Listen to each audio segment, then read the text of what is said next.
so first things, got the toolbox off. I had bolted it on here with 4 bolts, but I also welded it along the front edge and along the inside edge here and here. I don't think I'll do that again. I'm just going to bolt it on in the future. But I have to move the toolbox forward in order to get my winch all the way up against here, because that piece that sticks out that goes into the receiver, I want to keep it full length because I might want to use that on a truck or the tractor or something else in the future. So I moved the toolbox forward a bit. I had to cut this D-ring off here. I can put my receiver tube right in here. But the problem is this thing right here. This is the biggest problem I have, is this cross tube right here. It is so thin that I'm gonna have to get rid of this. So what that also means is that far D-ring down there where I've actually welded it on up here, I'm not sure why I welded it on so high because I didn't do that with the others, but we're gonna get this thing cut off. We'll probably have to relocate that D-ring down in the end. And then we're gonna weld on some 1/4 inch square tube on the top of this. And so that'll serve us a whole lot better.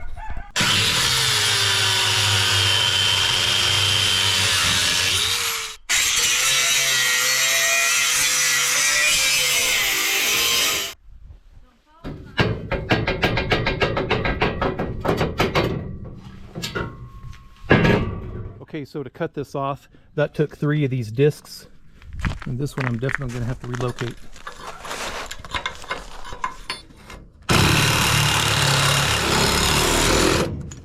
This is the Diablo carbide metal cutting blade that cuts through cast iron really easily. Okay, got all the edges clean with the flap disc. And so that's ready to weld. And quick plug for a video on my channel here, this little DIY welding cart. This doesn't supply, you know, my welding helmet and all the consumables, but all my hardware. So like grinders can just hang right there. Vice grips, you know, if you need hearing protection, of course, I keep eye protection on it as well. All my squares, there's squares down there because you need those sometimes. Markers for metal, hammers, wire brushes, magnets, of course. Over here are all the clamps, F-clamps, locking clamps of all kinds of sizes, all the grinders with all the different things on, because if you just want a flap disc or you want a wire brush or you want a cutoff wheel, just grab that one and go to work. You don't have to change anything. Grinders are kind of cheap. I've kind of amassed them over the years, so it's kind of nice having a few of them. Down here is just some scraps, because sometimes I just need a piece of scrap, a little piece of angle or a little piece of flat or something, and so I'll just grab it from here, and that's kind of a nice little pile of very small stuff. So this is nice because I can just roll it out of the garage when I'm working on a project like this, park it. I have pretty much everything I need to work.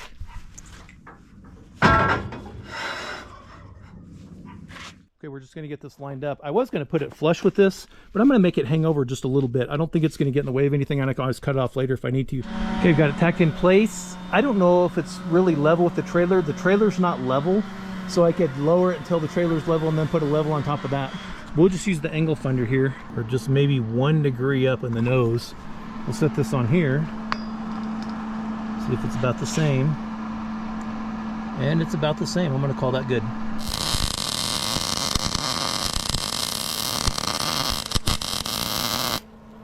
Okay, we got all welded up. We're going to go ahead and cut this off here.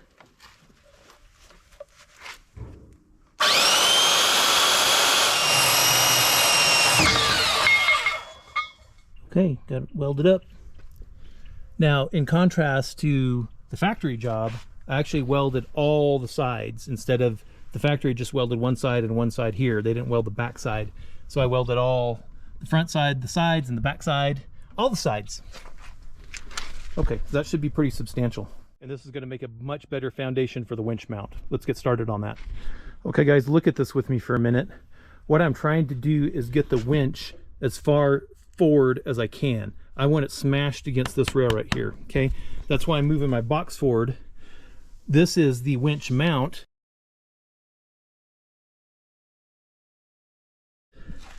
That'll go in a receiver, right? So I want to keep this intact because I might want to put it on my truck or my tractor someday, right? So, but I also don't want the winch sticking way out here. If I'm pulling maybe a long truck or something on here, this trailer is 16 feet long, plus the dovetail is 18 feet. So it's 18 feet including the dovetail. Now, I'm trying to get every millimeter I can here. So I think what I'm going to do is what's stopping it right here, hopefully you can see that, is these bolts sticking out. Now the nuts are necessary, but I think I'm going to cut the bolts off right there, and that'll give me another 1/4 inch, which doesn't sound like much maybe, but I'm just trying to get it all the way against here. Now my box is going to be here, so there won't be any problem with, you know, the winch hitting anything or it being in the way. The cables look like they'll flex. They have plenty of room to work around here because my box is going to come to about right here.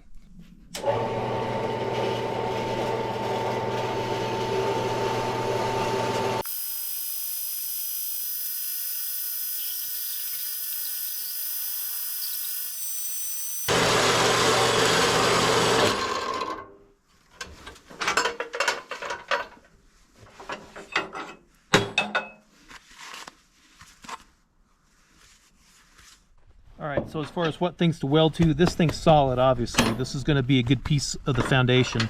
This is frame right here. This is C-channel frame that goes along the front. This is just a strap that holds the wood down. So this is not really structural to weld on. And that was my original plan, was to put a piece on like this, weld it to that. But then if I ever need to pull the wood up, I'm going to need to pull the strap up. And I don't really want anything in the way. Or I can pull the strap up on the back. Just cut the welds off and pop the strap up, then we can get the wood out. All right, so anyway, so here we are with this piece, and this is my plan right here, to slide it in here and have the pin line up right there, and then weld this along here. Then we'll put a gusset right here, and then we'll put gussets from here down. Okay, this is the first gusset. I changed my mind completely. This is just based on the materials that I have, though, and so that's going to go right there. Gotta grind that off right there, though. And then I'll probably make a small one for right here as well. All right, I think I'm done. Let's take a look from the trailer side here. And there it is. And gusseted on the top, welded all the way around. Gusseted on the bottom, of course, welded all the way around, 45 degrees. This is 3/16, 3/16, 2-inch square tube. So yeah, I think this is going to do the job. And especially now that I replaced this rail here, I'm super happy. This is 3/16 2-inch square, and it's much more substantial than that super thin stuff that was on here. And I get it, you know, trailer manufacturers trying to save weight and save money by, you know, putting thinner stuff where they need to. But now I'm going to be able to use this front rail. All right, let's put this winch on and see how it goes on.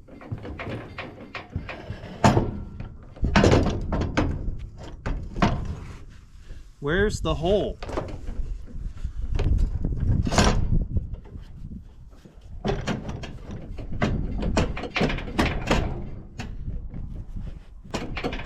Kind of a tight fit.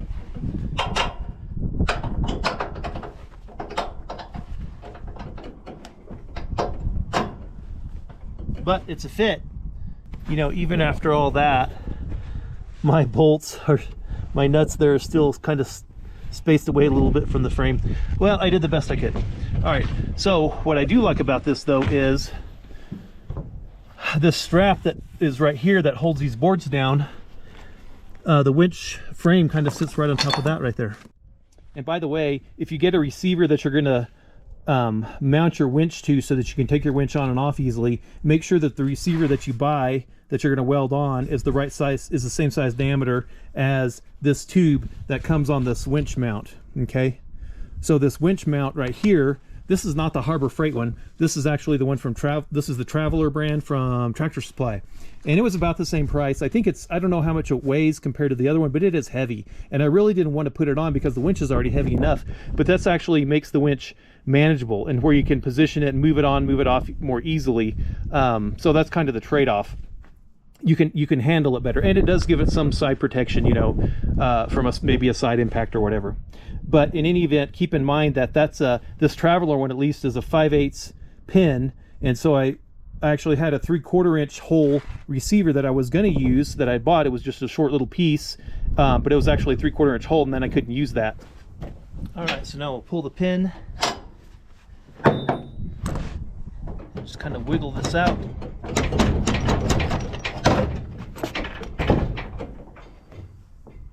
Okay, it's a little easier to see what I did here. now that it's primed. I got 2 coats of primer on it. It is January. It never got above freezing. This stuff will probably fall off, but I don't want to wait 4 months to paint this thing. And I don't have a space big enough to put this inside to get it warmed up to adequate temperature to paint it. So we'll just see how it goes. That's done. And also got this D-ring welded on. And these are rated at 10,000 pounds. So I got it welded all around there and all around the bottom as well. And then the holes where the bolts go through at the top and the bottom, I got those welded in nice and solid as well. So that's nice and solid, just like the rest of them. And all right, we'll get some paint on this. Okay, this will be the 3/16 tread plate or diamond plate, whatever you call it, that's going to support the battery box. So we've got it all ground off here and here. We're going to weld it right here along the frame. Okay, we've got it clamped up nice and tight on the inside here. This will allow us to weld the bead across the back here, along these edges here, and of course across the top.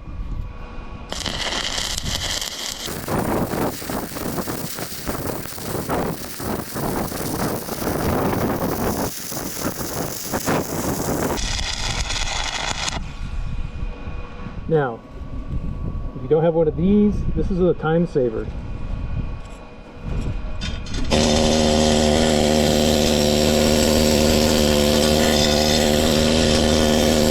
All right, we got it soaked in phosphoric acid and painted, and got the holes drilled.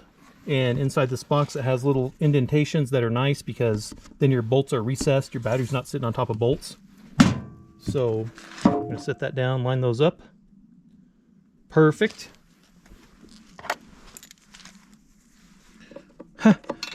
I made a big deal about getting graded bolts. I'm not sure that's important. I think the plastic's gonna bust long before the graded bolts do.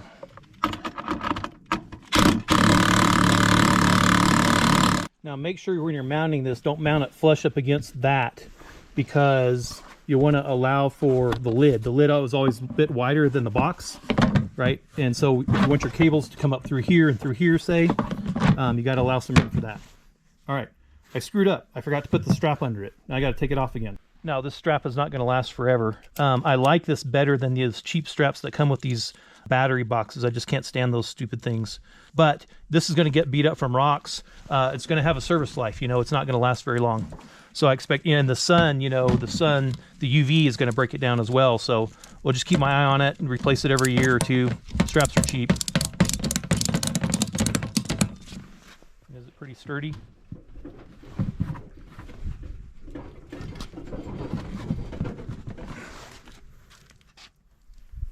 I don't think it's going to come off.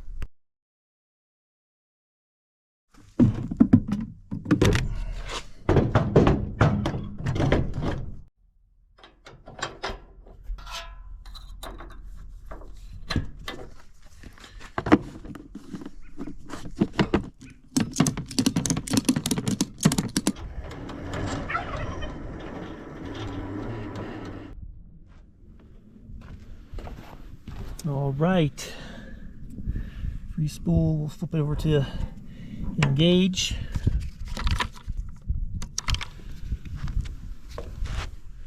Hit the end button. Okay.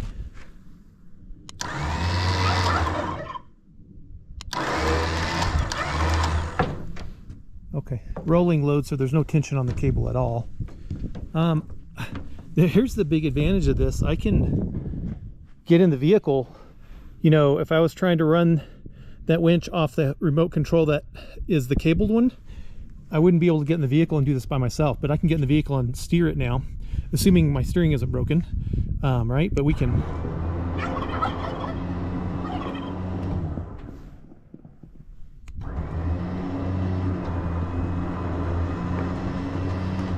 Which is probably a good idea that I do try to steer it, because this Jeep barely fits between these fender wells.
So, of course, that was a pretty much of a straight line pull, but look how nice the rope is on there.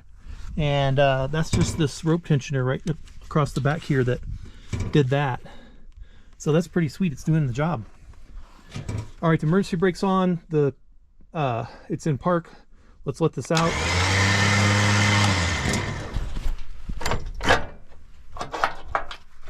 Enough to get this off here. And now we can bring it in.